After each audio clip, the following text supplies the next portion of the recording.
జగిత్యాల జిల్లాలో కన్న కూతుర్నే తల్లిదండ్రులు కిడ్నాప్ కు యత్నించిన ఘటన కలకలం రేపింది. ఎండపల్లి మండలం రాజారాంపల్లె వద్ద కిడ్నాప్ కు యత్నించారంటూ తన తల్లిదండ్రులపై కూతురు ఫిర్యాదు చేసింది.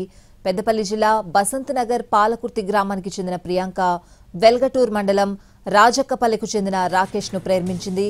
రాకేష్ దళితుడు కావడంతో ప్రియాంక తల్లిదండ్రులు వివాహానికి నిరాకరించారు. వారిని కాదని రాకేష్ తో ప్రియాంక జూలై 2న ప్రేమ పెళ్లి చేసుకుంది.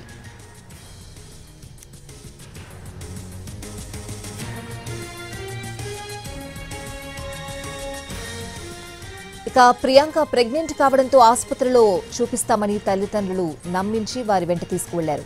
చెకప్ అనంతరం తిరుగు ప్రయాణంలో కిడ్నాప్ కు యత్నించారు. స్థానికుల సహాయంతో తప్పించుకున్న ప్రియాంక తమ తల్లిదండ్రులపై వెల్గటూరు పోలీసులకు ఫిర్యాదు చేసింది.